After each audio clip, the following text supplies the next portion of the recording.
Hello everyone, তোমরা সবাই কেমন আছো? আশা করি ভালো আছো। আমিও ভালো আছি। দেখো, দেখতে দেখতে শীত এসে গেল। শীতের মধ্যে অনেক ধরনের সবজি হয়, যা সবজি খেতে যা পরিমাণে ভালো লাগে না সেটা কি বলবো তোমাদেরকে বন্ধু।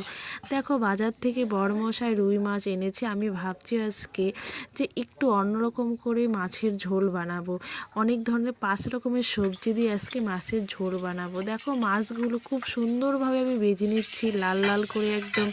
এই দেখো, পরিমাণ মতো লবণ, লবণ বলে তেল দিয়ে তারপরে পেঁয়াজটা একটু হালকা লাল লাল করে ভেজে নিচ্ছি। ভেজে নিয়ে দেখো, সবজিগুলো দিয়ে দিয়েছি। সবজিগুলো একটু হালকা পরিমাণে লবণও দিয়ে দিচ্ছি। লবণটা দিয়ে ভালো করে নেড়ে চেড়ে নেব, যাতে সবজিটা একটু ভালো নরম নরম হয়। এদিকে দেখো, একটা বাটিতে মধ্যে লঙ্কার গুঁড়ো, জিরের গুঁড়ো, লঙ্কা বাটা আর পেঁয়াজ বাটা নিয়ে নিয়েছি। সবজিটা হলুদ দিয়ে ভালো করে একটু ভেজে নিব। ভেজে নিলে পরে একটু সবজিটা কালার এসে, তরকারিটা যেরকমই হোক, যদি একটু কালারটা ভালো আসে না, খেতে যা ভালো লাগে না, কী বলবো তোমাদেরকে। এদিকে দেখো, পরিমাণ মতো একটু ঝোলও দিয়ে দিয়েছি, জল দিয়ে দিয়েছি। ঝোল আর জল একটাই, যাই হোক। আগে যে মাছগুলো ভেজে রেখেছি একদম লাল লাল করে, সেই মাছগুলো এক এক করে দিয়ে দিয়েছি।